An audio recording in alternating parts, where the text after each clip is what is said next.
You mentioned the silver medal, and honestly, if this is like an out of bounds topic to bring up, you can punch me in the face the next time we see it. But like, can we talk about the Sidney Crosby golden goal? Like, have you gotten to that point now where you can like reminisce about that? I think my silver medal is in the sock drawer for 10 years. Like, it's just recently come out because I've matured as a person in retirement, apparently. The Chevy Equinox is your do-it-all SUV from your daily drives, weekend trips, and last-minute tee times.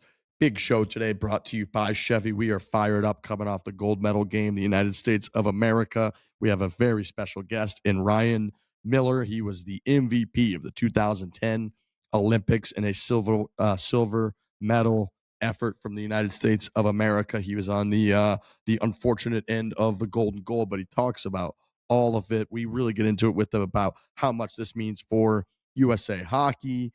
He's a golfer. I met him playing at Bandon Dunes last year, so we get into that. Just a excellent conversation with a really huge figure in kind of the last 20 years of USA hockey, and at the right time because we are extremely fired up coming off that game, gentlemen.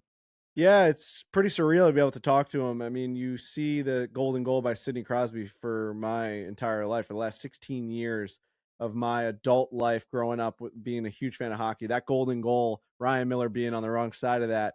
Ryan Miller, an American goalie. We bring up a lot of the stats, like most winningest American goalie until Jonathan Quick surpassed him.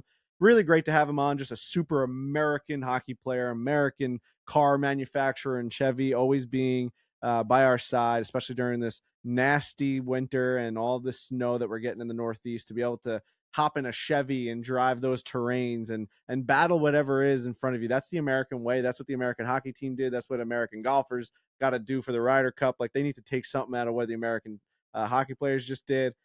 Just feeling very American, very, very happy, very enthusiastic today. And shout out to Chevy for being a part of it all. The bold, athletic, and confident style of the Equinox looks just as good at the course as it does off the map. With active trim, Equinox is at home on dirt and gravel. The Equinox has a big touchscreen, which puts all your music, maps, and tech front and center. Chevy Equinox is your do-it-all, go-anywhere SUV. Foreplay, presented by Barstool Sports.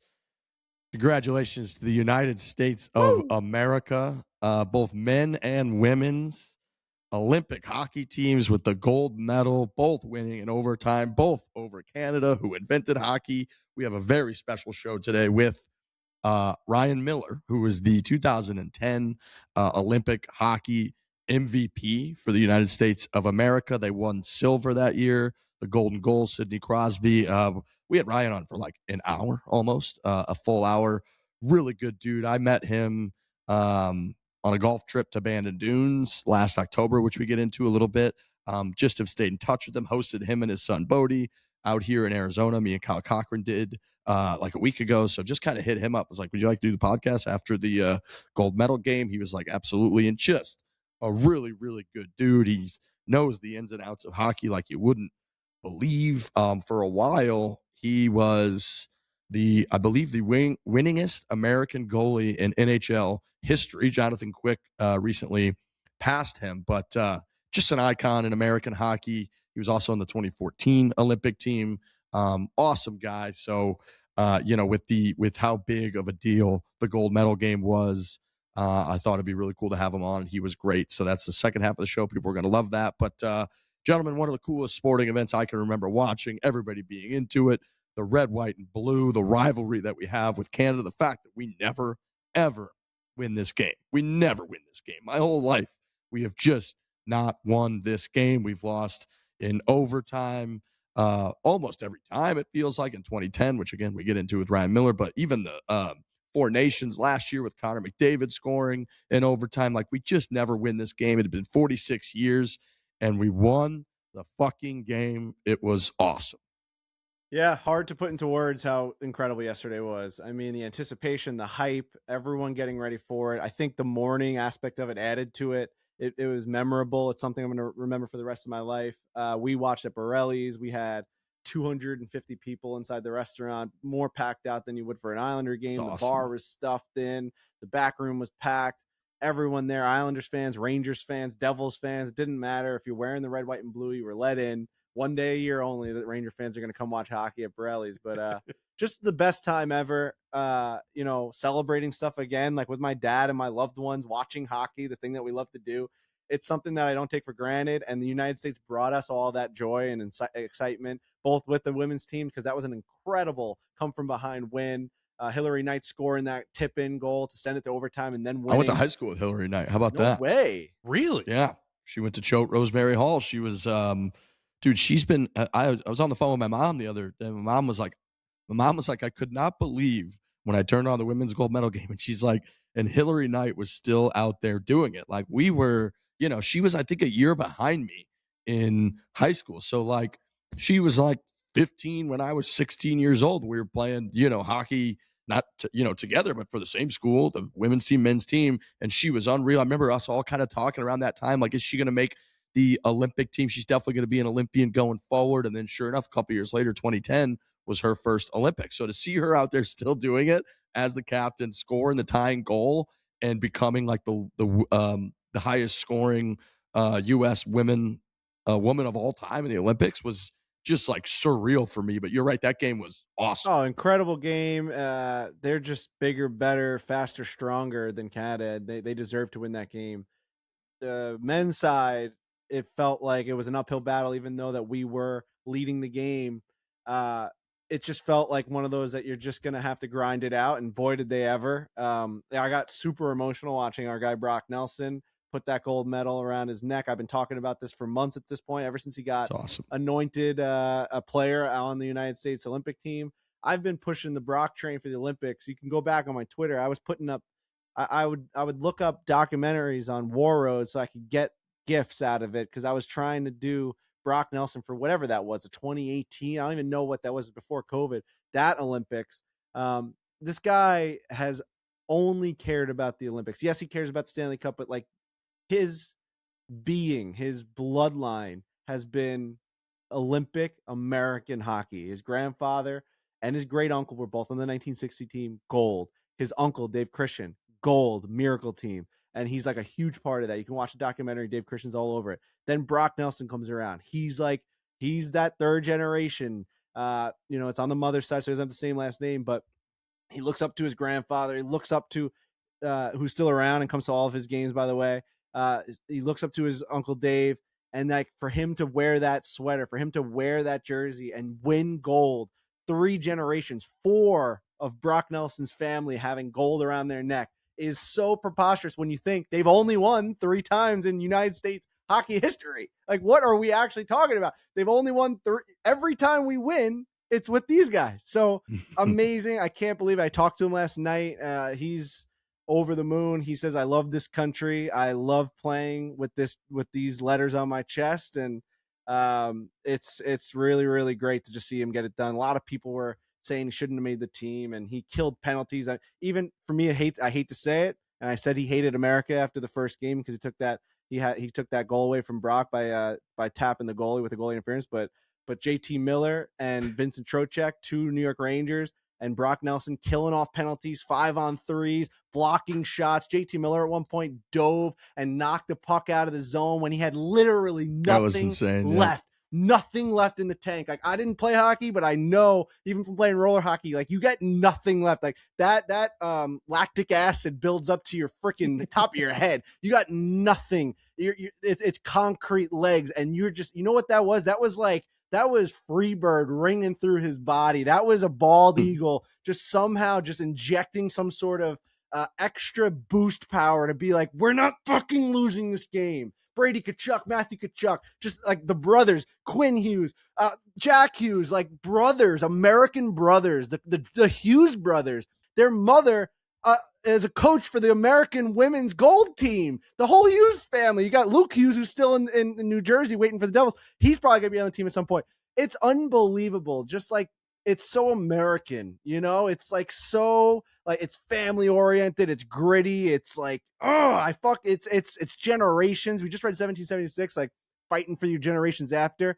Like those guys, what they did to give us this country. We live in a world now where we get to watch sports and like drink beer and go to restaurants and like hug our family members and watch like sport. against, just like the freaking Romans did and the Greeks did. But now we get to watch hockey, which we fucking love. And like our guys went out there and won. They're on top of the world. They're Olympians. They're gold medal Olympians. Brock Nelson is going to bring a gold medal to Borrelli's one day. Come on now.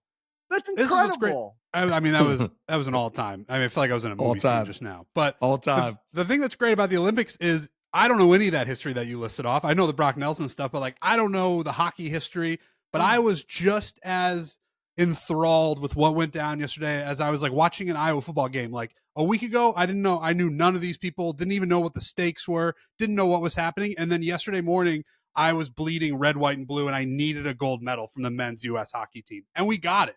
And it was just really awesome. And I enjoyed the whole experience. I am a noted huge Brock Nelson fan as well. Like if Brock Nelson does well, I'm thrilled, man. I'm really, really happy. I'm lucky enough I got to text him congratulations. He texts me back, and it's like, wow, I'm texting with a gold medalist. That has never ever happened in my entire life.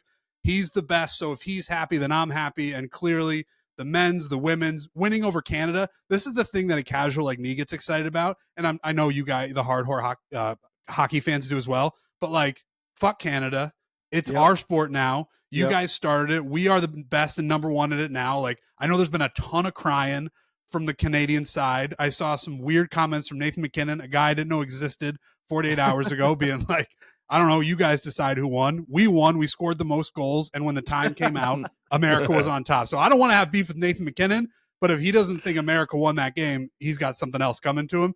It was really fun. Like, again, like I started this is what's great about the Olympics is like something I wasn't that invested in, and immediately I get super invested in it, and I'm very passionate about it. It's just yesterday was so fun. When you win, it's the best. Like there's nothing like it. And just to finish off my rant, I forgot about Keith Kachuk. Like, you know, the Kachuk brothers are out there slanging, clanging and banging, and they're like the Bash brothers. Their father was, and we're about to talk to Ryan Miller in a little bit, like a huge part of growing American hockey. He won silvers, and he was out there like trying to get it done for the American team. And now to watch your sons out there, you saw the celebration in the crowd of the Kachuk family. Like my bloodline went out there and finished the job. Like that's so outrageously cool. Your two sons out there. There's videos of them playing mini sticks with United States jerseys on. And now they're out there beating the Canadians. Oh God, dude. So good. It was awesome. It was pins and needles the whole time too. Like you get some of these huge games, the hype, like the Super Bowl didn't really deliver a ton. You hope that these moments are going to deliver. This was the final event of the entire Olympics, so you had to build up to it. And it took a lot of things going right to fucking get here. Like Canada almost got eliminated twice. The US had to beat Sweden in overtime. So it's like to even get to the point where it's USA, Canada wasn't a guarantee.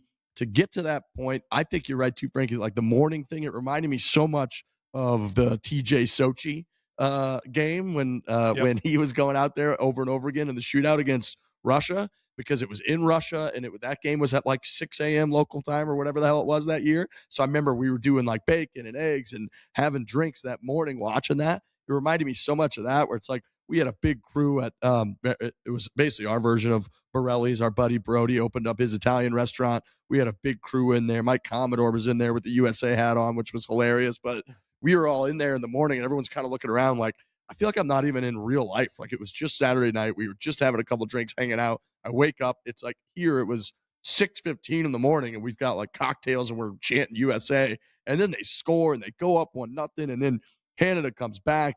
By the way, Matt Boldy, 4Play video player. I mean, we have a video with him from last summer. Matt Boldy. Alum? Yeah, alum is the word I was looking for. I mean, that guy is a huge 4Play guy. Go back and watch that video. Like the fact that we had Matt Boldy on there, he was like a throw-in with freaking Vinny Lettieri and Kyle Rudolph. Like that guy is an Olympic hero. Sorry to cut you off, but I just like watching him out there was insane. I'm like, come on, it's Lars from freaking Heavyweights. I was making jokes with him like 4 months ago. His goal was insane. The fact that he went through McCarr and Taze and scored on just an individual effort was unbelievable. And then Connor Hellebuyck, just the game that he played, one of the best goaltending performances in history. I mean, Canada was just flying around. You could feel it, you could sense it, but he was in that state, which we get into with Ryan Miller, where It felt like nothing was going to go in. He had like 10. I feel like he had 10 different highlight saves where I was like, that's the save of the tournament.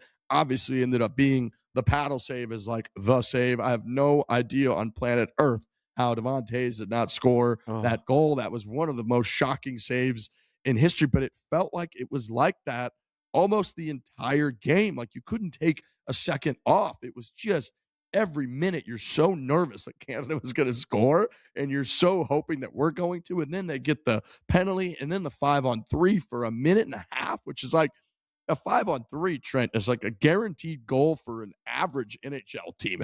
It's a guarantee. You got a minute and a half of 5-on-3. You just basically sit there and fire one-timers from like the top of the circle over and over again with two guys crashing the net. Somebody's either going to score on the shot or bury a rebound. And the fact that they're diving, blocking shots, and they didn't score on that was unreal. And then to go to overtime, it felt like miraculous that we got to overtime. And then it kind of felt once we reset like we were going to have a real fucking solid chance to win in OT. The 3-on-3 is just nuts. It's like back and forth, action.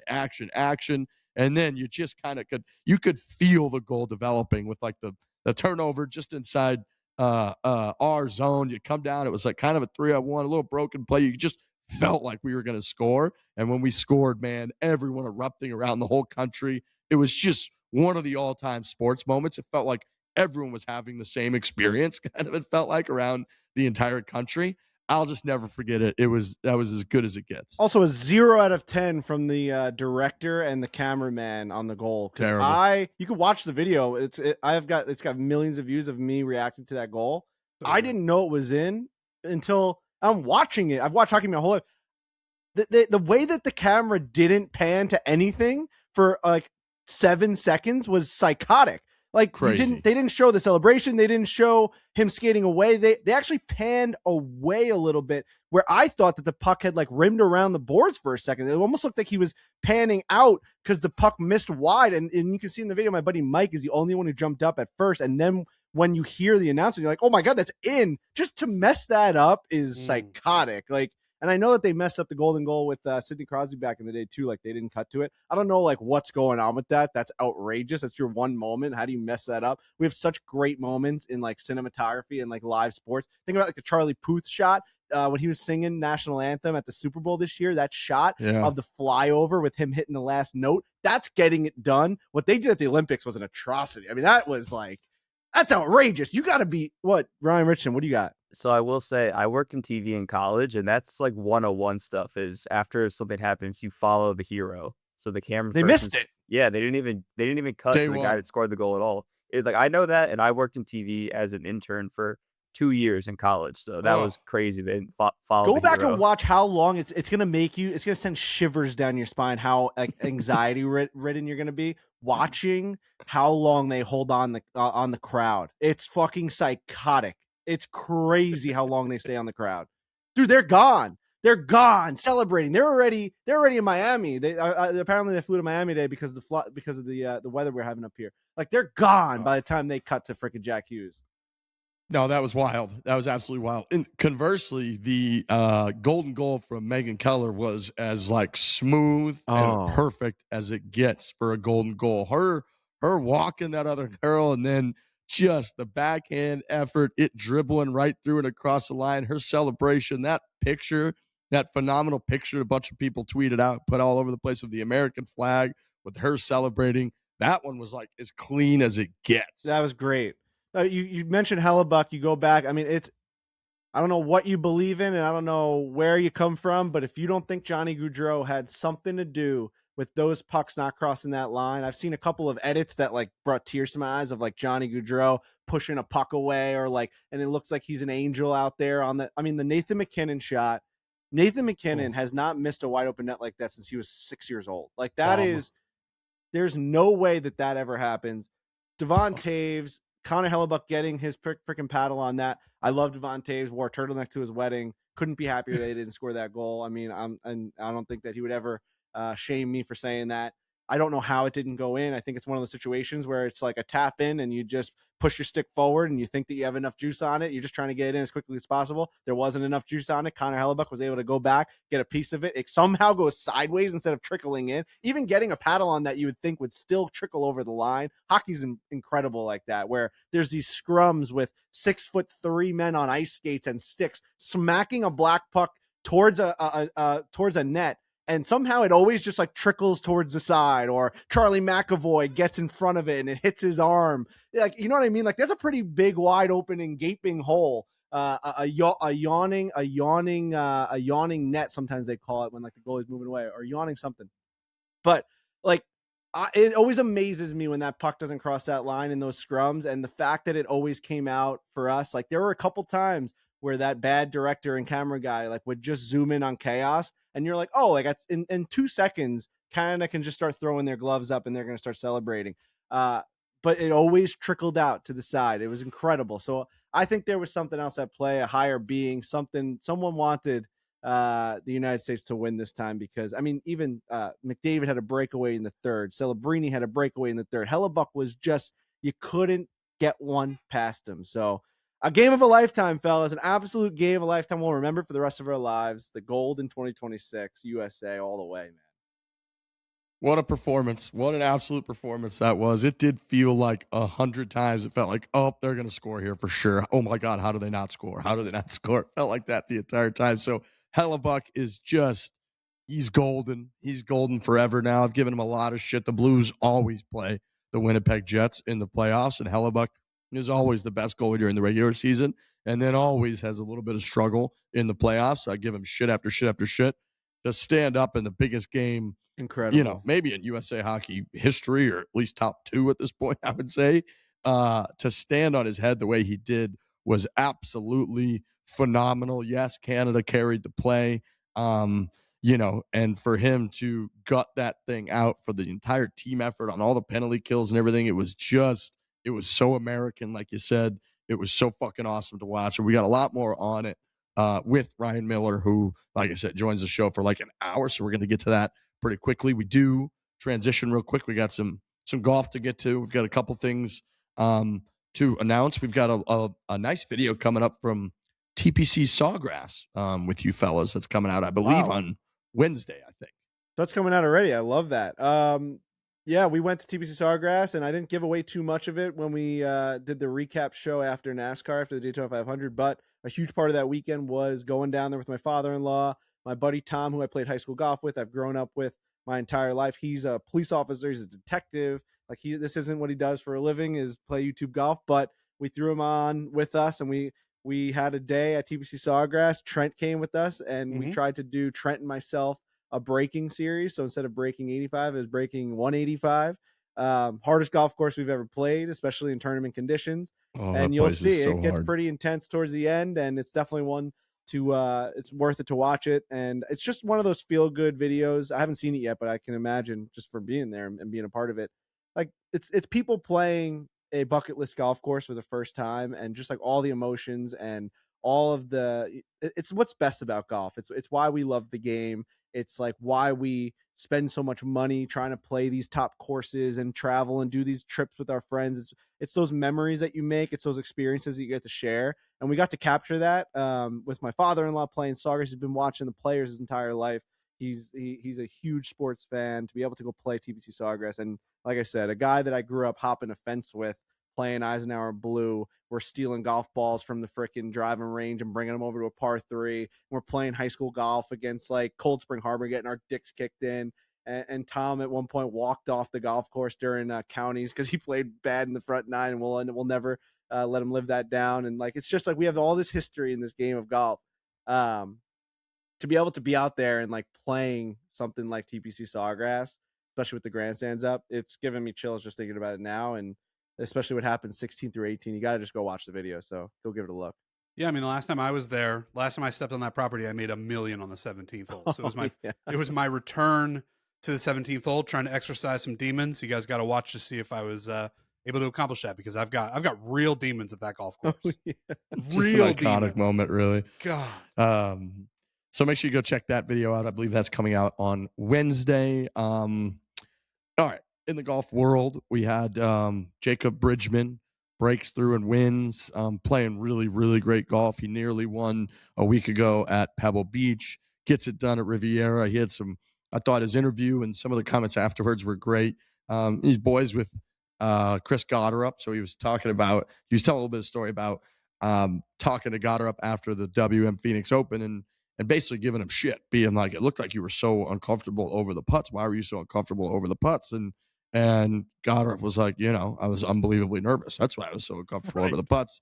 And then Bridgman had a couple comments where he's like, I couldn't feel my hands during the finish. He said he was fine until he got to like 16.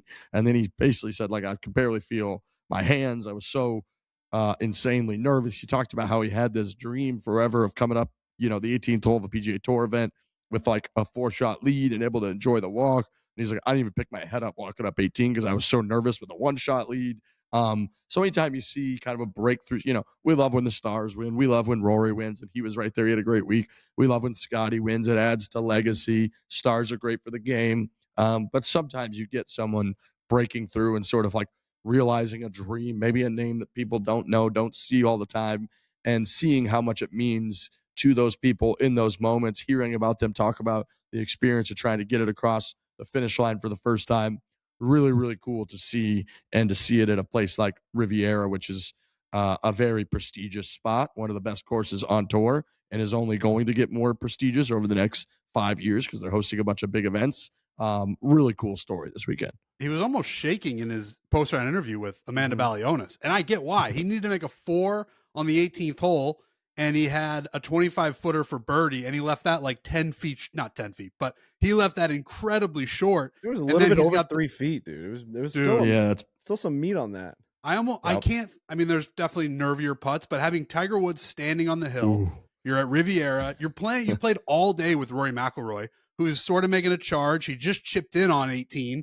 Crowd's going crazy. You have to wait for everybody to calm down so the guy can try to win the golf tournament. Leaves the first putt short. That putt he made to win, I got a lot of respect for that. I know we gave him a lot of grief last week because of what happened on the 72nd hole with Colin and Pebble Beach, but he showed some real stones with that last 2 putt. I mean, he made it harder than it needed to be, but like he said, he was so nervous, and I get why. Like, that's a huge tournament.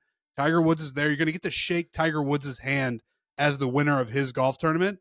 So yeah, I get why he was like almost shaken in his post-round interview, but big win. I mean, he's been playing great these last couple weeks. Had a 6-shot lead going into Sunday and played the whole day with Rory. Like, as great as that is, that's still like a lot of pressure to be like, you're supposed to win this golf tournament. You're winning by a lot, but you're playing with a guy who's one of the most decorated golfers of all time. So good luck.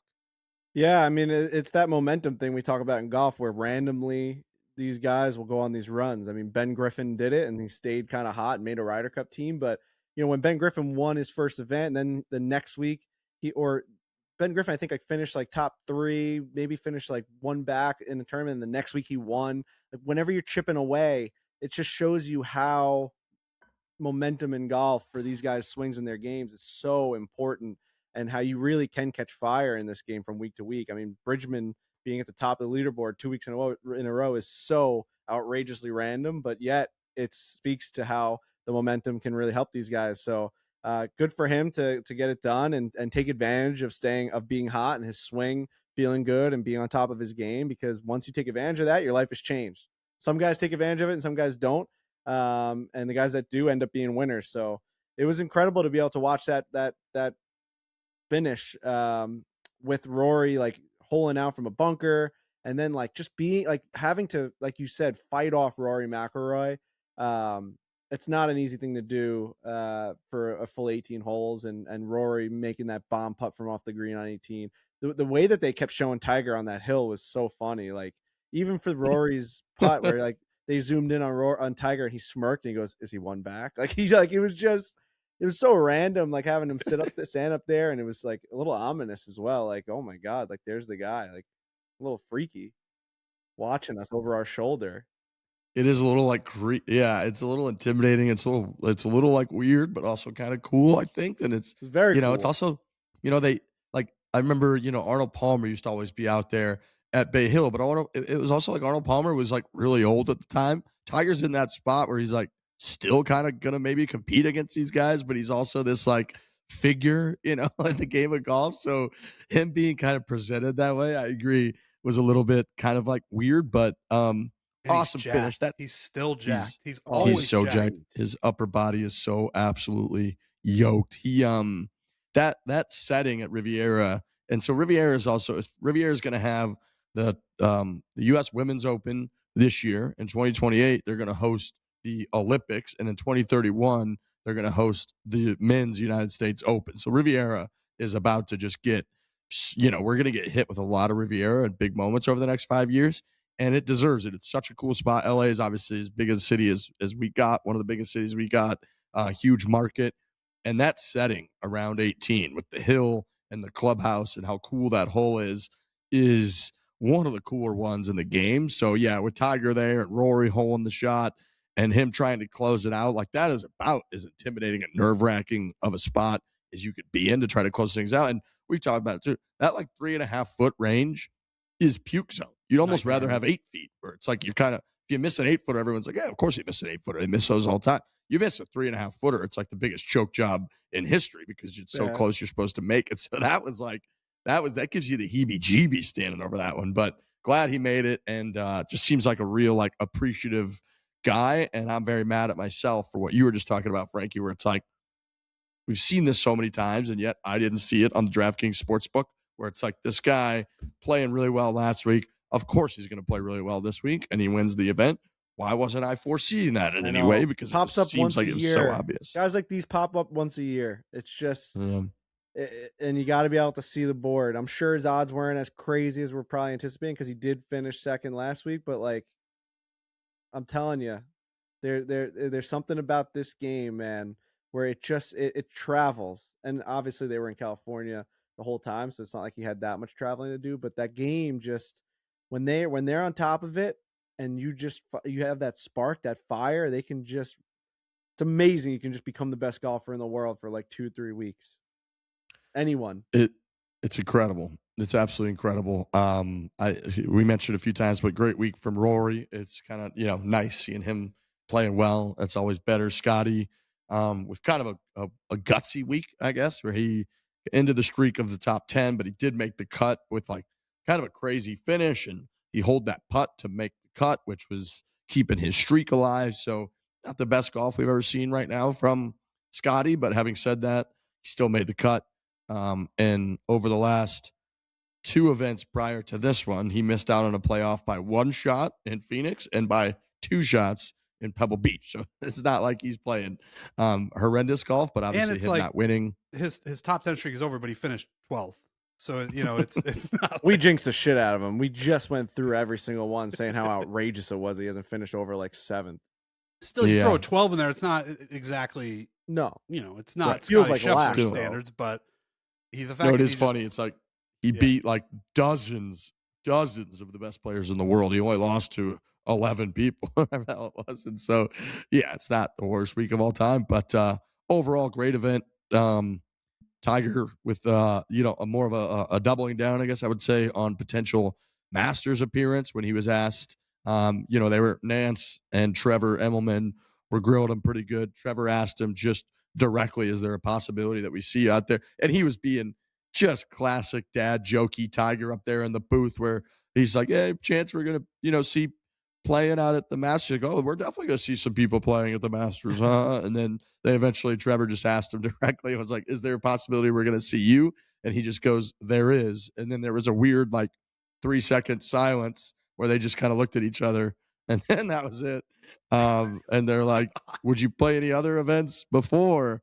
And Tiger's like, I don't know. He said, whether it's PGA Tour, Senior Tour, member guest, I don't really know when I'm going to be able to play beforehand. But the fact that he was even responding to that and had the comments that he had, just really making me feel like he's almost a lock at this point to be playing the Masters tournament. I think if things go smoothly with whatever his plan is to rev this up, he obviously has a plan in place. He's planning to play at the Masters. He's not saying I'm in because he's probably holding off. He has a little bit of caution in terms of if his rev up goes well. He's hoping that it probably will, but you can tell that he has a definitive plan to play. He just doesn't want to definitively say it, just in case he plays at the member guest and his freaking back explodes or something. Right, because as it feels right now, as Tiger fans who are following him and watching what he does, it feels like there's no way he would be playing in the Masters. Normally there's a video of him swinging, right, or he's played before, or whichever rollout you want to pick from years past of how it went down, and then he ended up playing the Masters. This one feels the most coy and the most secretive. That's why last week when he said, I'm going to play, everybody was like, holy shit. Because with the way it feels right now, I would say, having not heard from Tiger, if you asked me on February 23rd, do you think Tiger Woods is playing the Masters? I would say no fucking chance. But he keeps telling everybody that he's playing.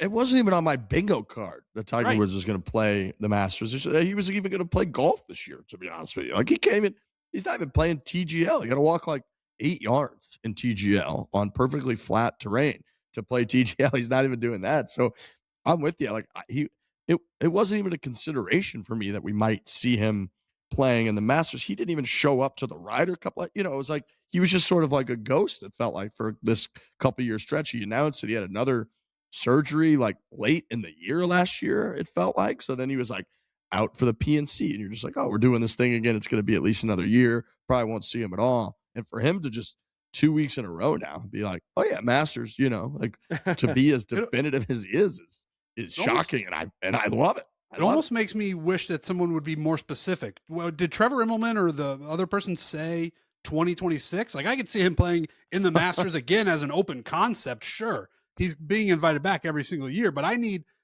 details, and I need people to be specific. He was dancing around it. He's like, yeah, we're going to go to that dinner with a lot of big winners, and we're going to have dinner. Dinner would be nice. Fuck, man. I want to see it. And it'd be amazing if he's like, all right, all these other times where I did this, maybe it didn't pan out the way I wanted it to. If I'm more secretive, if he's just closing like a garage door and grinding at his house, and then all of a sudden he shows up in April, and it's like, whoa, this guy can play, man. That'd be great. Yeah, give me that. He says he's playing. He's not playing well, but he's playing. He says he's playing a lot. So let's go. Like, let's play some golf. Let's play it at Augusta National. Dude, us being able to turn on the Masters coverage and watch Tiger Woods and get up for those moments, that first tee shot, that first approach shot, that putt where it's like, all right, we've got 12 feet for birdie. If he makes this, we go. Watching Tiger Woods like 1 under, 2 under through 4. You're like, we're in the mix. We're just carving our way around Augusta right now. I know that is a sad thought, because like it used to just be so much more than that. And now, like, just him hitting golf shots there is all we yearn for. But a rational thinking brain would say that Tiger Woods being a part of this tournament is a great thing. And it's just good for the soul. Yeah, I would say in that respect, the Tiger Woods stuff, and we want him to do well, but it's all additive to me at this point. Like, I think when we talked about that with in regards to Tiger and how we need him there, as if the game of golf is going to fail and die without him. Those days are over, man, with the Scotties and the Rorys and the everybody. Now when you see Tiger, you're like, oh, this is just something additive to the larger picture. I want him to win. I want him to win 5 more Masters in a row. But it's not the last thing golf fans are clinging to in regards to relevancy within the greater sports fan sphere. Do you know what I mean? Right. 100%. Yeah, 100%. And I very much agree with that at the point now. Like, my excitement level going into the Masters without Tiger Woods, it was going to be at a 9.9 out of 10. So now if you just, we've got the storylines. Rory's going to be the defending champion at the Masters. We've got Scotty, who is so insanely dominant. Like, we're going to have amazing storylines going into that. And that's all after the Players Championship. Who the hell knows what's going to happen to the Players Championship? So the storylines going in are awesome. And we're coming off like probably the second or third coolest major championship I have ever witnessed last year. Was Rory McIlroy winning that Masters. I would put like Tiger's 2019 Masters and maybe the 2008 US Open above it, like in my lifetime, but it's right there. And that Tiger wasn't even on property. It was like, it's like Tiger not even being a factor. And so I'm with you. Just like the thought of us getting able to tune in, getting those nerves of like, dude, Tiger Woods is going to be on the first tee in 10 minutes. Tiger Woods is going to be hitting a driver at the Masters. He's going to be trying to hole this putt, like, oh, that's just so unbelievably exciting. It's like we were talking about with the USA hockey game where it's like you can feel in those moments everyone is having the same shared experience. All of your tweets get insane numbers because like everybody's rooting on Tiger around the entire world, it feels like, at the same time. The fact that we might get that on top of what's already going to be an awesome Masters is just phenomenal, man. Phenomenal. I hope we get that. It is amazing how rare. I think with technology and everything in a more general sense, like not having shared experiences like that, people really yearn for that. Like this Olympics and the Tiger experience that you're describing are very similar in that, where it's like, it used to be all the time, it felt like, where we were all sort of watching Game of Thrones together, or we're all watching The Sopranos, or whatever it may be. There's so few instances like that now when they come along, they're just way bigger. Like the Olympics thing yesterday, the men's and the women's, it just felt huge. And I think that's the reason why. Yep. Yeah. It is. You could just tell, like, you had to get somewhere. You had to get around people. Friends had to get together. You don't get those experiences very often. And it felt dire. Like, if we don't get together, we're never going to get this again.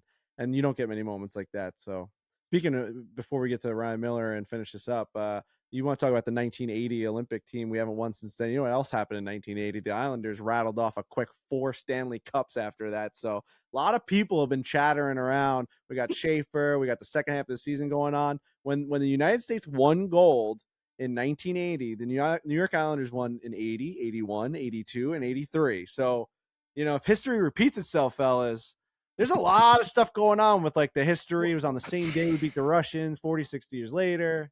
What's your threshold for a lot of people are talking about it? A lot of people at Borrelli's were just kind of mentioning it. Ground zero of Islanders, just like, I think there's something. Shout out to my dad, by the way, who like was like, should we do a watch party? I'm like, I don't know if anyone's gonna show up. I'm like, yeah, you know, I do the Islander thing. It's when the Islanders are huge, like about to be in a big playoff series. I'm like, are we able to get the people to show up? I'm like, all right, I'll do it. Let's just go. And we sell the thing out in a heartbeat. The Borrelli's in Long Beach had a line all the way down to Minnesota's. It was like the most, you couldn't even come close to getting to the Long Beach one. But my dad showing up at 4 a.m. making freaking French toast and bacon and breakfast pizzas with like egg and bacon and sausage on it. Like, it was just, you know, it was a one-man show over there with, and my Aunt Angela was getting people to come in. It was really cool to watch it all come together within like one day. Just, it's always great to watch that place like fill up and watch, you know, the life breathe through Borrelli's. 71 years old now at this point, that restaurant is, and we blew the roof off that 71-year-old building yesterday. It's always great. Like, you think about the history of that place, and who knows like how long it'll always be around or whatever it might be. Like, just to have those moments, what a moment throughout my whole That's entire awesome. life, and like still experience those with like my dad, like watching my dad walk out of the kitchen with his apron on and still putting the food in, and like we're just like grinding. It's like what Borrelli's has always been. It's really, really cool. It was objectively the best reaction video I saw all day. Like, even if I didn't know you, if we weren't friends and all that, it was just like watching that reaction, watching that place blow up was like, wow, this is an incredible moment. It was awesome. So cool, man. That was awesome. Cool. Well done. Very, very well done. All right. Speaking of that, if nobody has anything else. This snow is a motherfucker. Sorry, I know I'm trying to curse less. Boys, I got to go back out there and dude, the snow blower, the snow blower that Mike Francis like talks about, it won't blow the snow. It's too high. I've never experienced it. I'm a novice snowblower. I can't get the snow to come out of the thing. It's too high. Listen, you know, Riggs, I'll let you get to your part here in a second, because I know what you're going to say. Take a dagger at me. But I will, like, as a guy who has said on this podcast and put my money where my mouth is, and I moved down to Florida and moved back, I'm a seasons guy. I like snow. I like fall. I like when it gets cooler. I like wearing hoodies, blah, blah, blah, blah, blah, blah, blah. This snow in New York City this time around has been fucking ridiculous. Absolutely. We got 30 inches by me. Dude. Like, I love a light dusting. I think it's beautiful. I love taking pictures. Riggs is showing his forecast 84, in Scottsdale. 84, it's sunny and 88, 90, sun. And dude, I was screaming, show you guys pushing snow around this morning. I fell forward. My first time where the snowblower wouldn't go forward, and I fell forward. What people got to understand too, if you're not in this area, which I understand most people probably don't live up here, you got to understand the timing of it, where all of the snow that came 3 weeks ago, the temperature stayed low enough where that snow stuck around for 3 weeks. And then within the last couple of days, it got warm enough where it all started to melt. And as soon as it all melted, another blizzard got dumped right on top of it, and it's driving people insane. Dude, we saw our grass It for the is. first time in a month, and we're like, wow. We went outside, we changed, we put Frankie's new car seat in. We did things that like we needed to do like for the last couple of weeks, but it was just so cold and it was so disgusting out. And then finally the sun hit. And yesterday, the last 2 days before the snow, it was like the calm before the storm. It was like 40s, 45 degrees, sunny. Could have golfed no problem. Yep. And all of a sudden, it just freaking came through the rear and absolutely snuck up on us and just pounded us until we couldn't breathe anymore. I got to go out there right now, dude. I am so tired from what I did already that I can't even imagine having to go out there. I would pay someone $1,000 right now to finish that driveway. That's how bad it was. $1,000. Yeah. You know, that's the first time I've even looked at the weather app in weeks. You know, Rig strategically posts he's at Greyhawk. It's 65 you degrees. Got a nice it's 2 months. You have a nice 2-month window out there. Really nice. Because right now we're going through a lot up here. A lot. I feel for you guys. You know, I really do.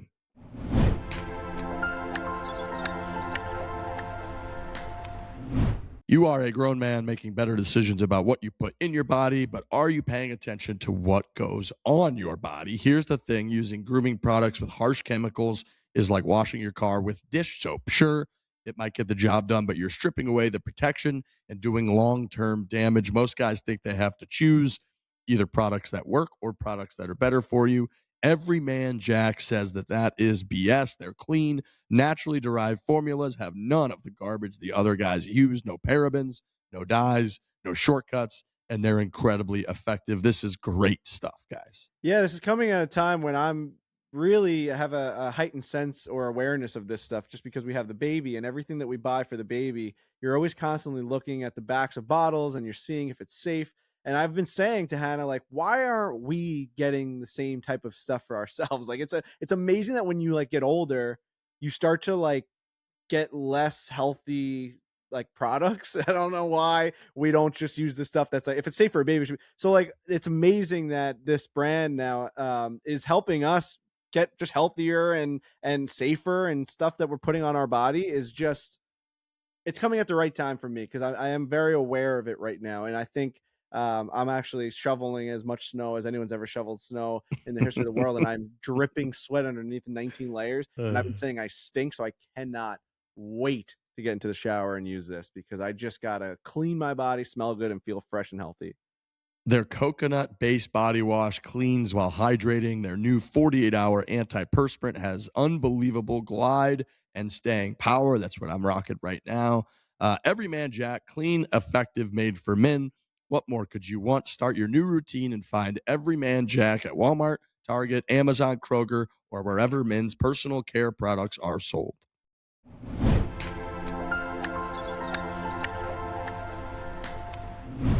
All right. Let's go, Mr. Ryan Miller. Excellent, excellent guest. Really good stories, really good insight from a man who's played in that exact game.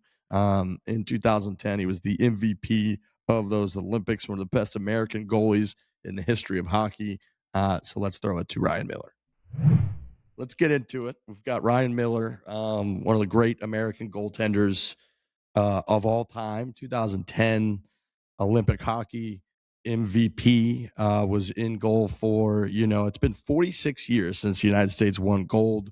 You guys that year were as close as you could possibly come. It was a very reminiscent kind of game yesterday, except we were on the other side of it. What's your take? What'd you think of that hockey game?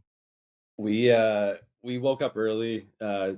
My son had a youth hockey game. He plays for the Junior Ducks, and we were heading over to the rink for an 8:00 game. So we were up, and the game had already started. I think when I got up, the U.S. had already scored, so we we're getting caught up.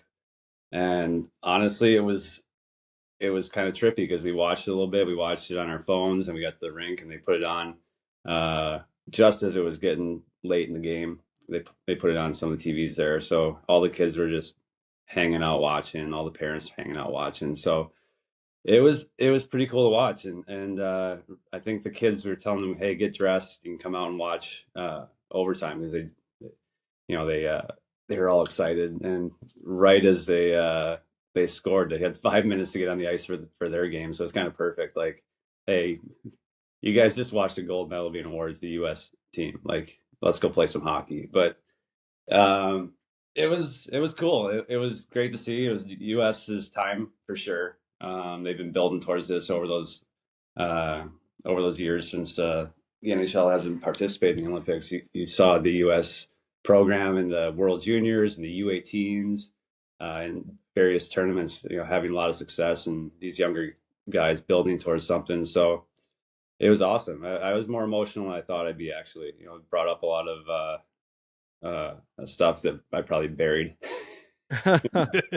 Well, I was going to say, Whitney on Spittin' Chicklets yesterday was talking a little bit about like how proud he was to be a part of U.S. hockey program, and how no matter what level you played with a USA logo on your jersey, like you were a part of this. Like, how proud are you of what you guys were able to accomplish, and then now see it finished off? Like, it's no easy feat to develop a program like this. Like, hockey was invented in Canada. This is something that's like new for us, right? For the United States to have homegrown, badass talent that goes out there and is the best in the world. And you were a massive part of that, like bringing that, solidifying that for the United States team, and bringing credibility to what American hockey is. Like, how proud are you to see it finished off and culminate to this win?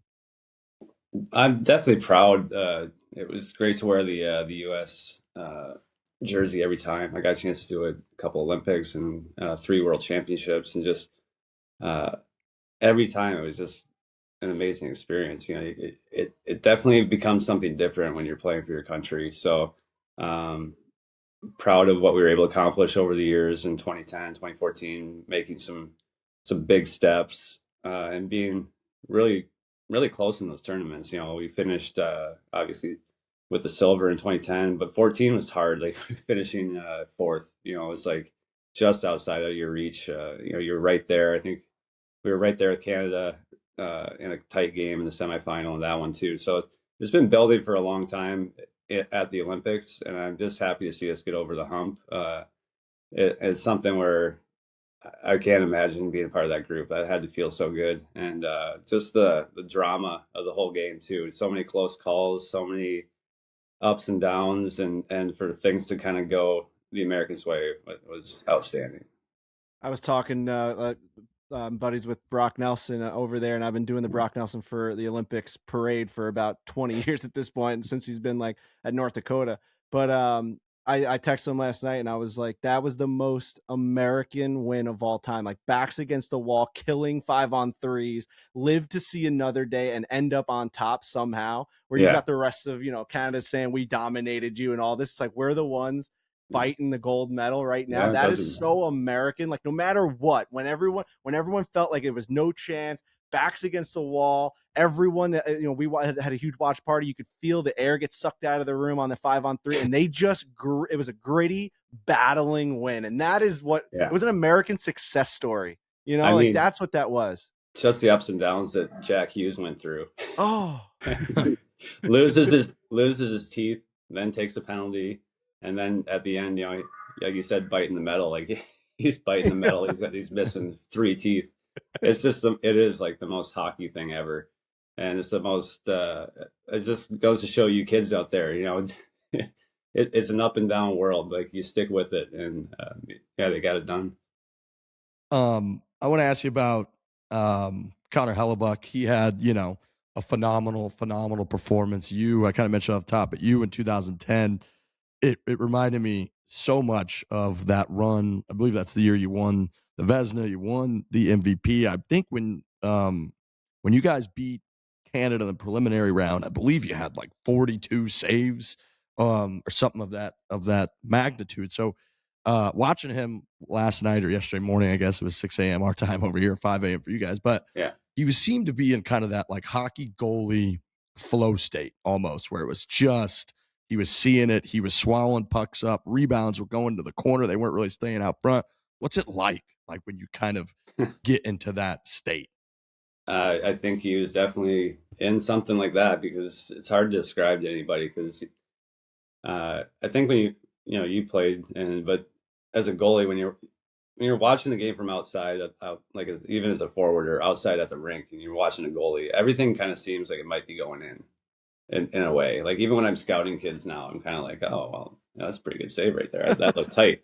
But it's like when you're behind the mask and you kind of have that thing going on where you're really seeing it, it's like nothing's going in. It's like you're tracking the puck. You're seeing. I think you could kind of see it early with some of his glove saves. I mean, they probably don't stand out as like difficult saves because he just handled them, but he just stared it down. He kind of knew the shooter's option, and he just made it look really easy. And then I was kind of like, okay, he looks pretty locked. And once you're locked in, that's when the luck kind of comes in. Like he made that paddle save is just a reaction. We'll all talk about how amazing it was, but that's like just like he's just following the puck, right? And he just has a sense of like, I better do this.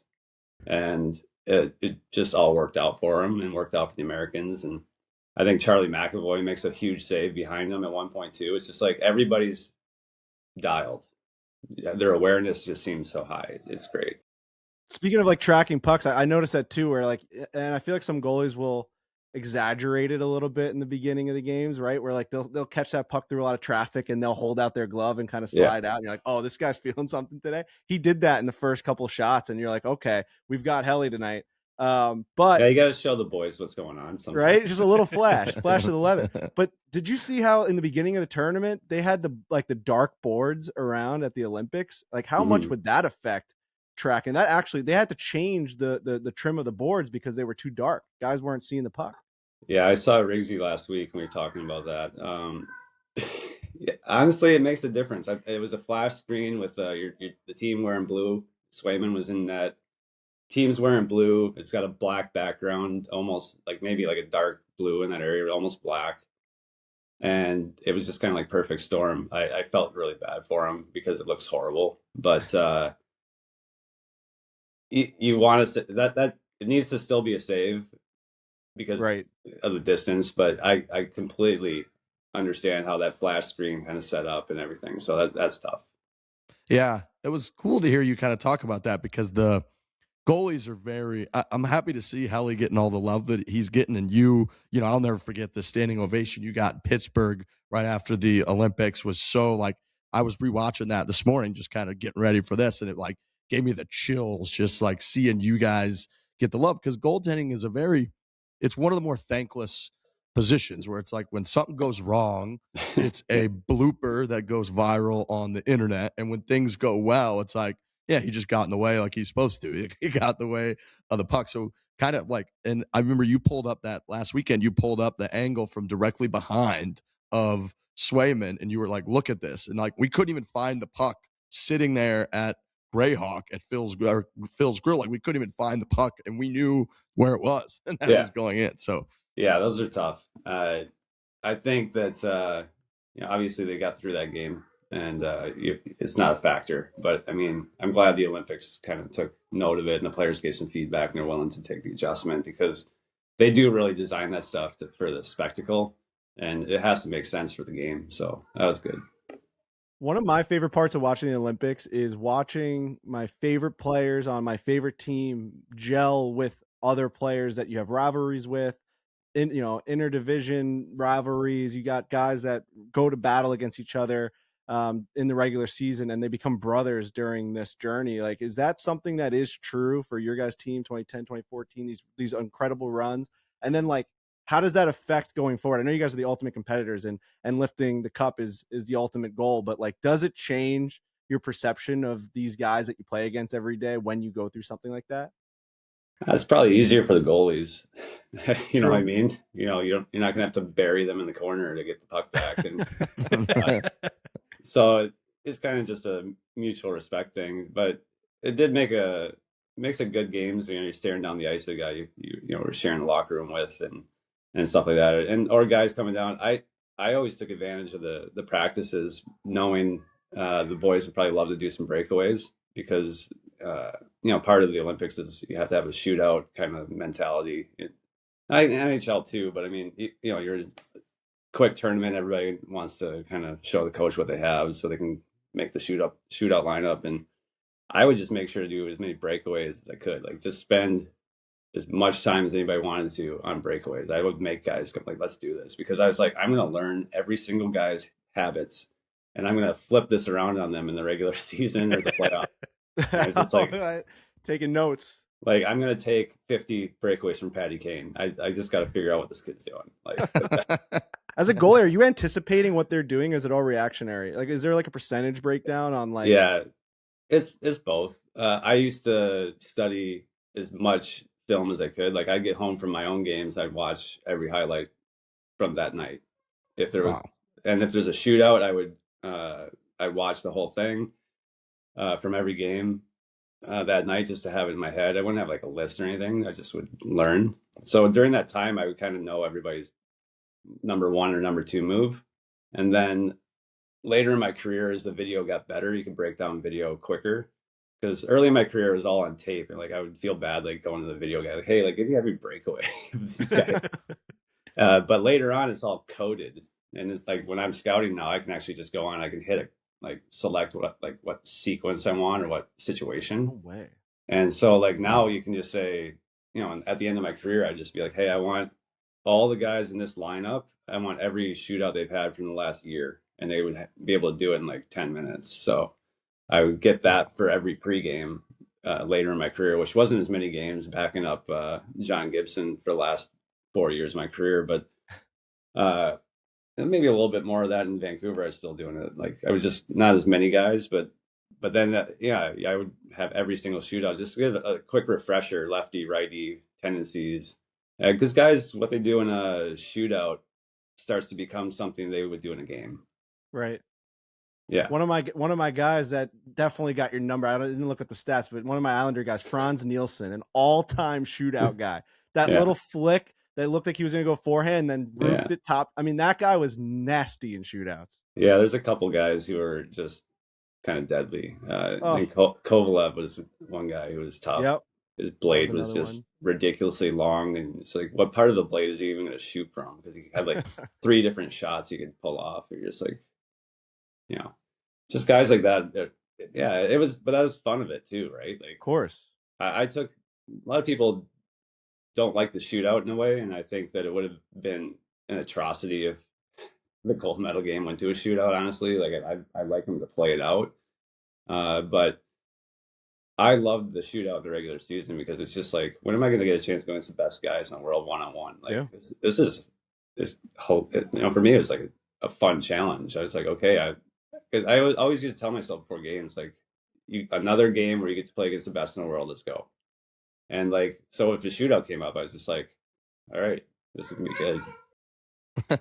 It's funny because as a guy who played hockey and has played hockey my entire life, that like chess match part of the game is not like that goalies you guys have is not a part of the game that I really like experienced at all. It's, you know, when you're a skater, it's like pretty much a reactionary game. Yeah. Obviously there's systems, but for the most part, guys are, you know, switching lanes and moving all over the place. There's turnovers left and right. It's such a quick reactionary game where a lot of the sports that we watch, like football, was pretty much a chess match the entire time. Are they going to blitz? Are they not going to blitz? What kind of D are they going to do? Are they going to, you know, is it going to throw it? Are they going to run it? Are they play action? Whatever. Same with like baseball. It's just a chess match the entire time. What kind of pitch are you going to throw? It's very interesting for you to hear that part from you of like, the game is more of a chess match in your mind than my experience and most other guys' experience as skaters, I feel like. Yeah, I mean, you're reacting to a lot of chaos, but there are a lot of moments I found that there are tendencies. So you had to drill down and find them. And I think that's kind of what starts to separate the higher level like goalies. Like, you can have guys who are extremely, extremely athletic and talented, and it looks like they can stop anything, but sometimes they miss that calculation, or that hockey IQ is just a little lower than some guys. And I think that's where you see, you know, Hellebuyck is standing out. It's like positionally and tactically, he's probably the top goalie in the league. Like, you can barely ever drag him out of the net, right? Like, he's inside the post almost all the time, and that makes it hard. Like, he's a big guy, and he sets himself up really well with his frame. Like, he's just he's always going to be there. So his percentages for making the save are always high. You know, you see some guys kind of flying around the net a little bit more, you know, you're going to catch those moments where the timing's off. So is that more Bennington? Does Bennington feel like he kind of flies around a little bit more? Yeah, he's kind of like a flow kind of timing guy. I think that's why you see him get really hot. I think, when he had some of those games where he's feeling it, you kind of see him like, well, he's feeling it, he's flowing with it. And then there's been some stretches. I know St. Louis hasn't had a strong season or two, but you can still see it when he's, with the Canadian lineup. Like, okay, he wants to get in that flow. He's feeling it. He's feeling good. Like that first save he made in overtime against Quinn Hughes. Like, comes across and rocks him with the glove. Like, I mean, that's a hell of a read, and he's flowing with the game.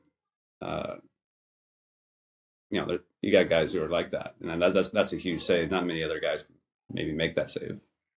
Being a goaltender, how was it ever difficult for you to like watch what was happening out in front of you? You're maybe in a flow state, dialed in type of game, and the guys aren't playing the way that you think that they should. Maybe the defense in front of you isn't doing the right things. Like, were you ever vocal with your team during intermissions or after games, or is that like not the place for the goalie? I've always wondered that. I never played the game. I'm just a fan. Like, how vocal can you be during games?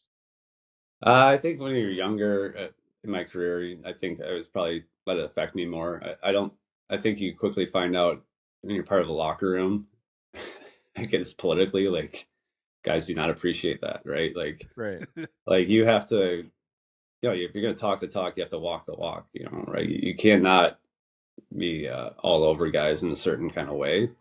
I think there's a certain expectation in a team where you can talk a little bit, but I think on the other side, as a goaltender, you have a job and it doesn't change.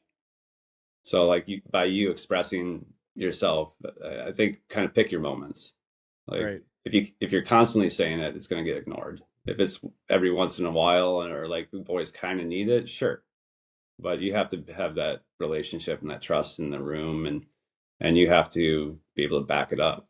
Like you can't just be like, hey, what the hell are you guys doing? And just have 3 or 4 soft goals go in. Like, what are you doing? Right. Yeah. It is funny. Like, goalies are always in the locker room, as you guys should be. Goalies are always pretty protected. It's always like the guys got the goalies back because you guys literally save our asses. It's like what it is in hockey, where it's like, if we need the goalie, that means we fucked up usually pretty badly. It's like we need our guy. Yeah. And so I do feel like, like guys will get on each other at D, like, people aren't back checking or people are, being soft in the corners, you'll get on each other. Whereas I feel like for the most part, you're usually like picking up your goalie and being like, we can yell at each other, but the goalie's like our guy. We need him to be in a good mindset. We almost like leave him alone a little bit. Like whatever he needs, he's good. We'll deal with each other. It's kind of how it feels. Yeah, I think that for the most part, but there are guys who kind of go different. Like I think this is a good one. Early in my career, Rob Ray was kind of known for like wanting to test the young guys, and like he literally came in after the first period of a game and was just like, "Hey, Golden Boy, like what was that?" Because I didn't have like a great period, and he's just kept going and kept going and kept going, and like I was like, okay, well Rob Ray's on all over me, like what? Okay, so we get through that game. There's like another game down the road, and he's kind of all over me, and I kind of was starting to get the feel like. All right, I got to stop this. Like, I got to say something. Like, and I kind of went back and I'm like, oh, it's not like you're doing anything from the end of the bench raise, or you're not even playing. Like, you're on me. I'm doing what I can do. Like, you're not even on the ice. Like, shut up. Like, and he just kind of like thought it was great and never talked to me about like that stuff again. Like, it's just a test. He would do that to like every young guy. He would just see, because he did not want to play with a guy who didn't have the guts to stand up for himself. Like not going to name like names or anything, but I've seen him like push guys to like the brink, and these guys are like going to break down. And like once they kind of gather themselves to like stand up for themselves, then it's like you pass the test. So it's like there's some psychos out there. Yeah, I love that. I love that mentality of like, if I'm going to play with these guys and go into war with them, I better make sure that they're at the same level mentally as I am. Like, we're going to push you. Well, the other guys are going to push you. What? You can't take it from me. Razor's going to go. I mean, he'll beat the shit out of the fan. Right. You've seen that video. Oh yeah. That's a great one. What'd you think? I know a lot of people are. There's a hot debate about the 3-on-3 And if it's ridiculous, what'd you think about it? I know you mentioned you didn't want it to end on a shootout. What'd you think about it ending on 3-on-3? I mean, I don't mind it because every tournament calls their rules in a way. Like I'm a big fan of hockey existing as a tournament sport. Like there should be multiple sports or multiple tournaments, sorry, that you can get into with that's best on best. I love that because when you grow up like playing hockey, it's a tournament sport. Like you're a kid, you're going to all these different tournaments all around. Like you spend your whole most hockey players spend more of their life playing tournament hockey than they do playing league hockey. Like you know what I mean? Like that's the only thing you can do. And I think it's great when you have best on best that has that tournament feel. So we have the world championships every year that doesn't quite get the best on best because of the scheduling. We have the Olympics every 4 years. We're trying to get the 4 nations is now a thing, but hopefully that becomes something more like a World Cup again, because I just think there's that. It's a little unfair not to include some of the best hockey nations to me and call it best on best. So every tournament can call the rules as long as they give you enough time in overtime. I think it definitely benefited the Americans this time. I think it almost leveled the playing field again because I thought they were good early in the first half of the game. They had a good jump, but then Canada definitely carried the last half of the game. So I understand people's arguments in the current environment, but I think we need to step back and say, well, the tournament called its rules. Everybody knew what they were. And it wasn't an affront to hockey. It's like 20 minutes of 3-on-3. It's like somebody's going to end this game. It's not getting to a shootout. So yeah, I mean, 2010 was 4-on-4 too, right? I mean, like there's always variations of the rules. They made the variation. They called it before. I mean, everyone knows what it is. It's not like, oh my God, this is a huge departure. I mean, we love Coop. Coop kept me at Borrelli's, my family's restaurant until like 4 o'clock in the morning before an Islanders Lightning game, and was basically like doing handshake bets with me from the bench during the game. But Frankie had to Uber home. For him, I had to Uber home. For him to be like, it's not hockey. It's like, come on, Coop. Like at some point, it's the game. I think. I mean, it stings, right? I know how bad it stings to lose. I mean, I think my silver medal is in the sock drawer for 10 years. Like, it's just recently come out because I've matured as a person in retirement, apparently. So it's hard. And I get where Coop's coming from. As that's a big buildup for Canada, and you kind of feel for him. And it's funny, I was telling Rig, Coop and I actually go way back. He was my lawyer in college. No way. Before he was a coach. Insane. Yeah, Coop was working as a lawyer in Lansing, Michigan, and yeah, it's funny. Like my old neighbor was Judge Brennan, and Coop became friends with him, and he's talking about how he wanted to get back in hockey. I think he went out to Judge Brennan's son's. I think his youngest son was playing at the high school, and he's like, "Why don't you just come out and help out the high school team? You know, you want to be around hockey again." And that kind of got him kind of going. And then he actually coached my brother as an assistant coach at the junior team in Lansing. They had a junior team there briefly called the Capital Center Pride, and so. Coop's story is pretty cool. It's amazing that he's been blessed with, the Stanley Cup and being the Olympic coach, and like he's had a hell of a career. As a guy on the show who watches the least amount of hockey and knows the least about it, what does Coop want, or what do the detractors of 3-on-3? What would be the perfect scenario for them in terms of an overtime? I think they're just saying continue the game. 5-on-5 ultimately, but I mean, once you enter a tournament, once you have like these different looks at hockey, is what I think is cool. Is like when you're a kid, you go to all these different tournaments, and they all have slightly different variations of rules, and you got to figure out how to win. And I just think that's fine. I think you start to get into murky territory if you're going to say, okay, we're going to play this whole game, we're going to strip it down to a shootout. That to me goes a little bit far, and that's what some of the tournaments actually do in Europe. They'll play a little bit longer overtime, maybe 10 minutes, and then it's right into a shootout, and that's your championship. And that's just kind of, I feel like that's a big, that's kind of like a soccer mentality almost. I think that's why that kind of maybe survives a little bit more over there. Yeah, why it's been slower over here. we don't have that same culture. But I'm fine with the overtime being whatever number of people they want to have, as long as it's long enough to settle the game. To me, it's fine. I mean, it's definitely been vetted in the NHL where people like 3-on-3 gets you hardly ever get to a shootout in 5 minutes. Right. So 20 minutes is just like, I mean, can you imagine going up and down the ice and not scoring for 20 minutes? Like that'd be amazing content right there.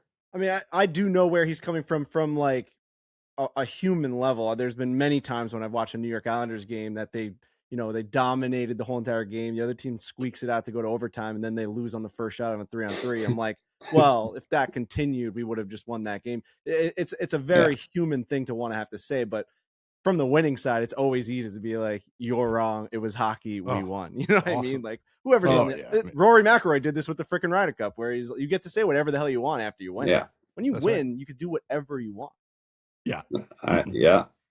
That's exactly right. And they won it within the way they set up the tournament. So, I mean, everybody entered the tournament, right? So that's kind of how it goes. I will also say, as a guy, again, as the casual, 3-on-3 is exhilarating. It is so fun to watch. There is so much action.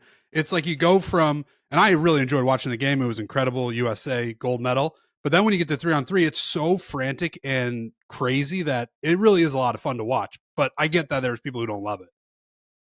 Yeah. Yeah. And I was, I was kind of debating with some people too. And it was like, I want it to be decided by 5-on-5. I was like, it was decided by 5-on-5. Like it was tied. They played for an 60 hour. minutes. You had an hour to play 5-on-5 against each other. And like, if you were that much better, you should have decided it then. Guess what? It was tied. So they were like, we're going to come up with something else to get ourselves a winner. It's pretty much like what happened. And so I like the 3-on-3. I think it's awesome. I think it would be tough. Like the NHL going to it relatively recently, I think makes it much more justifiable in my mind too, because these guys play 3-on-3. We were looking it up at the bar yesterday. It was like about 20% of games go to overtime. 74% of those games don't get to shootout. So it's like they play 3-on-3, 15, 20 times a year. So they know the strategy, know the game. If you watch them, they're all doing the Datsuk Zetterberg play now where they drop it back. Like they have a lot of strategy. They know what they're doing. They have a game plan. So yeah, I get it when you're upset when you lose. I'm kind of that way too. Like Frankie said, like history is written by the winners every time. So it's like we're gonna say that it was great, and I get that people are a little upset, but I thought it was really cool. It was funny because a couple people we were watching with they weren't big hockey guys. So like, tell me about what this 3-on-3s would be, and I was like, this game will be over in less than 5 minutes, I guarantee it.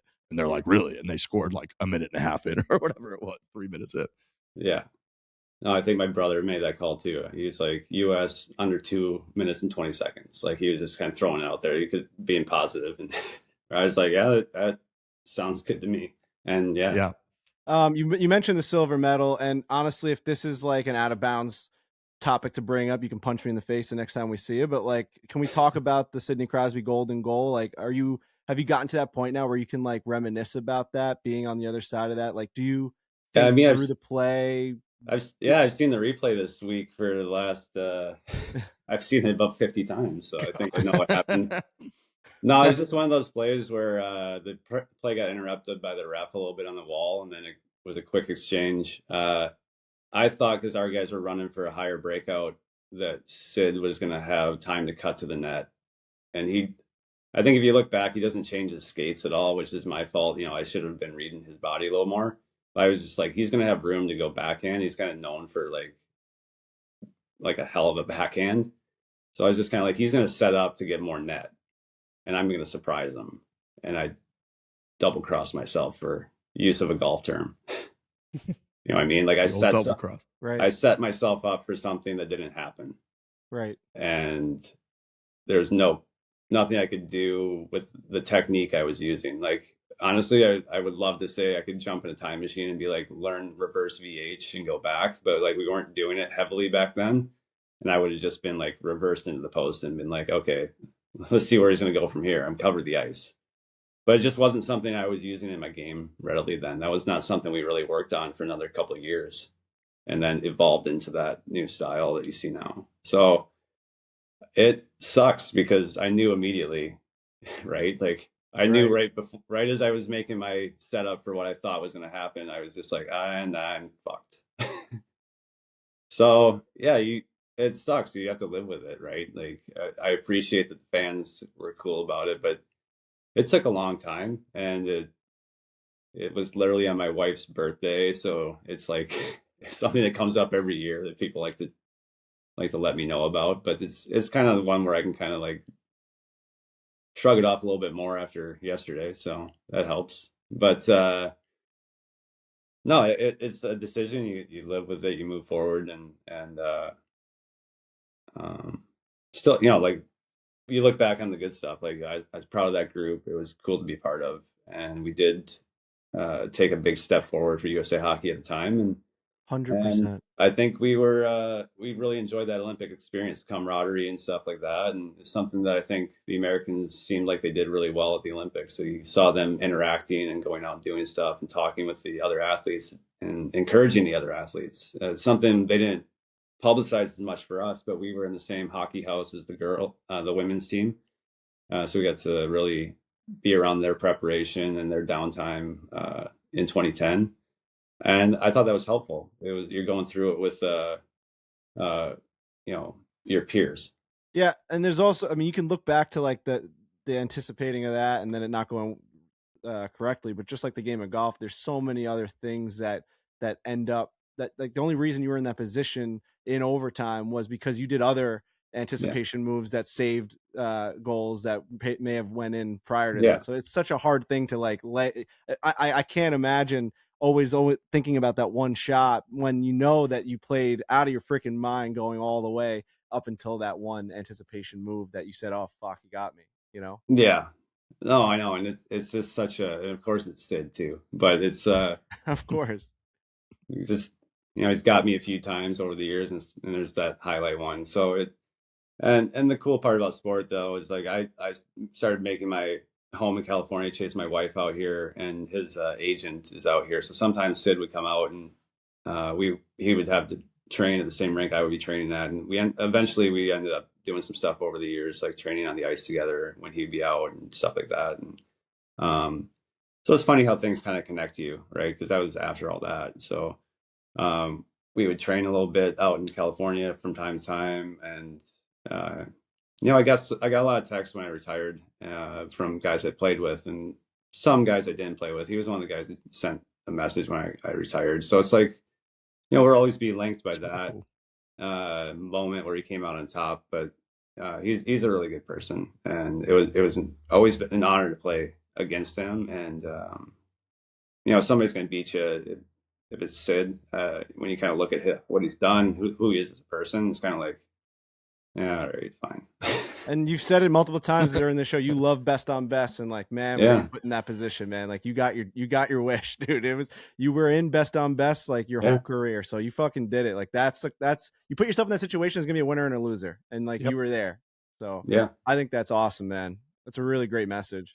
I thought Whitney's point was so good. I know Frankie brought it up earlier, but it is so true. Where it's like, this win from Team USA was a culmination and like an effort of like thousands and thousands and like probably millions of hockey players in the United States over the last several decades. And like, you were an enormous part of that, like these guys, it's been 16 years since that 2010 game. Like, there's a lot of guys that were on that ice that were inspired by that watched that got more and more into hockey because of that. So I really like watching that clip this morning of him made me think a lot of you, where I was like, man, we're going to talk to Ryan Miller later. And like, he's a huge part of this Team USA victory. So I liked hearing that you said you probably got more emotional about it than you thought, because, like this win, man, is like a huge part of the whole process that it took to get here. And you're an enormous part of that for USA Hockey. So thank you, honestly. Oh, I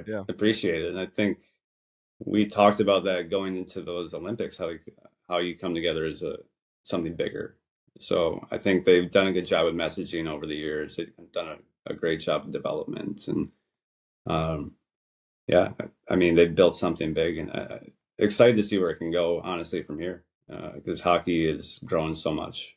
You had my Islanders numbers during your career. I looked it up. You were 19-10 against the Isles, which that's pretty damn good. Sub 3 goals against.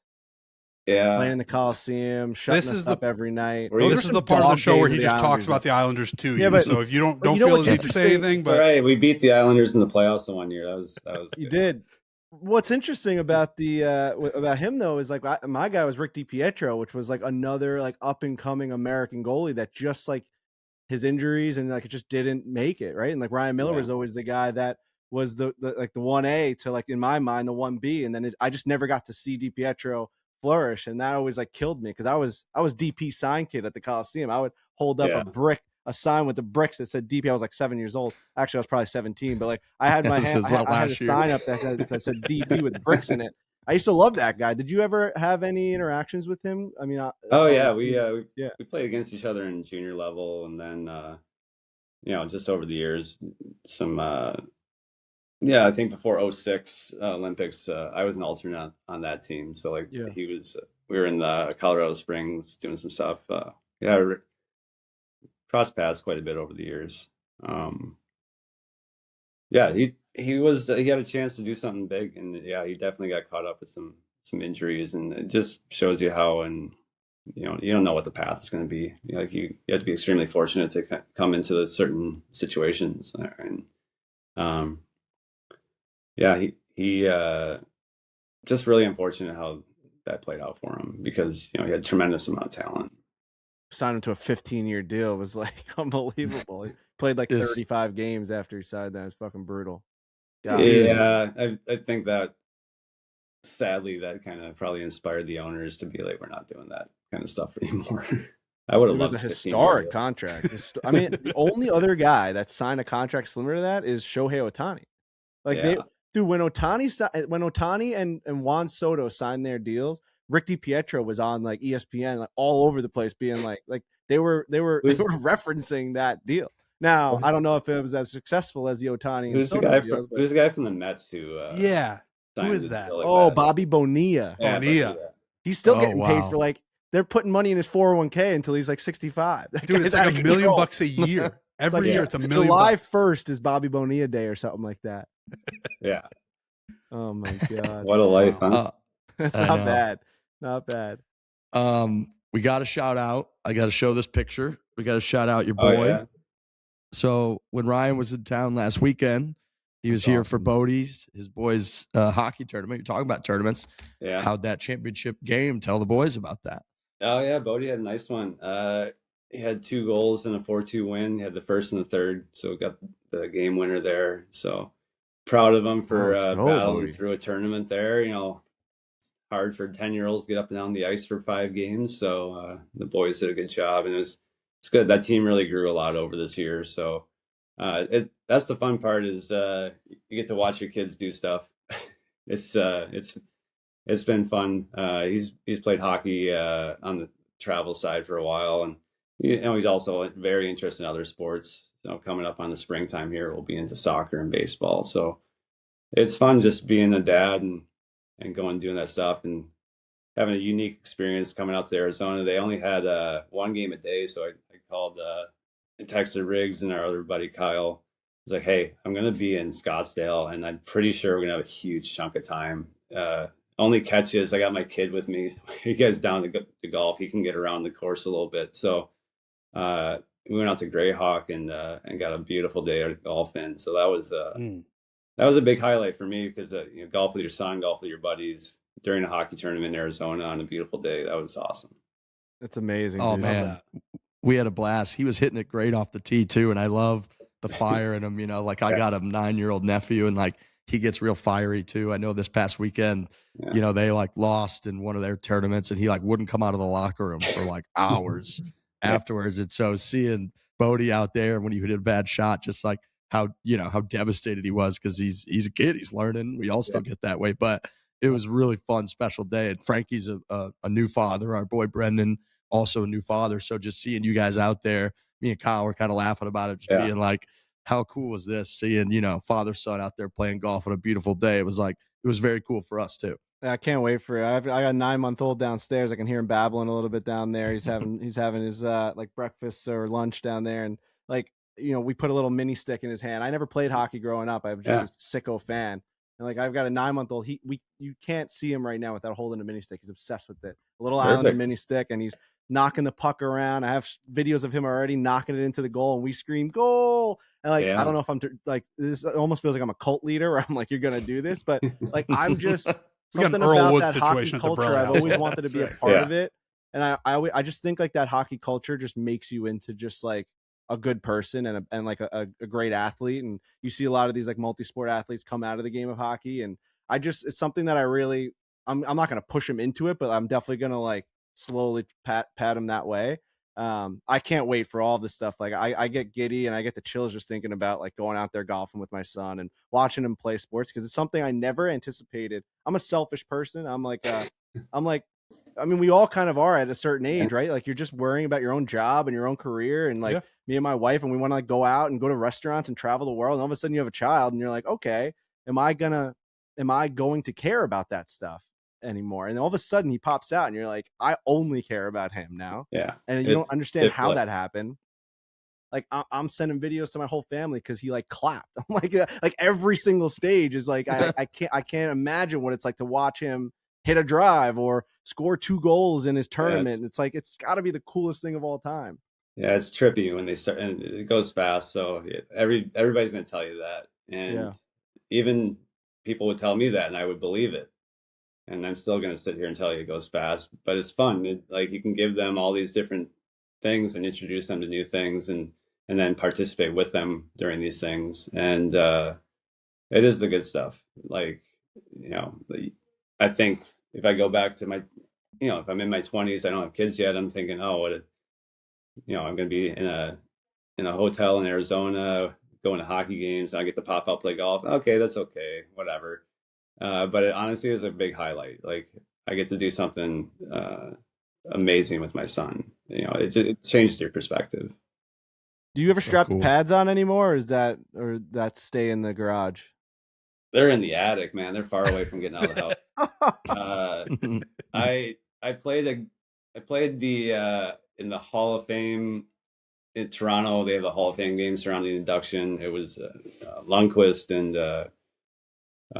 Lundqvist was going in, and they had who else when Barstool went in. So I said I would play. I had just been done like not quite a year, so I was like, okay, I can probably pull this off, and that was fun. My daughter had just been born. I was like, okay, well, I'll go to Toronto. She'll get to see me technically play, and then both my kids have seen me play because she was born after I retired, and that was a lot of fun. And the next year. About the next year or so later, we played a game against the Navy SEALs down in San Diego area, and I thought I was going to play like half a game, and I was like, "Hey, you're the only goalie for this team." So I played like the whole game, and I was just like, "This has kind of gotten away from me." Like I felt great, like still seeing the puck well, but I just was like, my legs are just like I think you can never get rid of the reactions.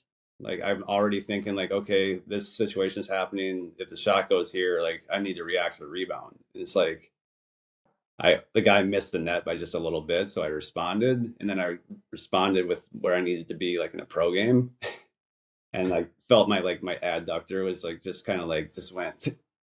I was like, oh no. No, it wasn't bad. It was just it was just one of those ones where it goes tight in the game, and you're like I'm gonna feel this in 2 hours. And then for like the next week, I was like, okay, I don't need to be doing this. So I haven't put him back on since then. I'm looking for a men's league situation at some point. I think I'm almost there where I'm willing to go and play forward or defense. Yeah, that's what I feel like a lot of goalies do. I think I'm almost there. I don't know. You should, dude. It's fun. I joined a couple teams out here in Arizona, and it is a blast. And it's like you create rivalries. You still get kind of the competitive fire, but goalie's huge. Like we always laugh. We have like in our Friday night league, we have like probably the best goalie in the league, and it is an absolute game changer. Just because like in men's league, you're going to give up odd man chances and nonstop. People aren't back checking. It's beer league, and so if you have a good goalie, it's like infinite. It's like 50% better immediately than the next team, and no matter who your skaters are, if you have a good goalie.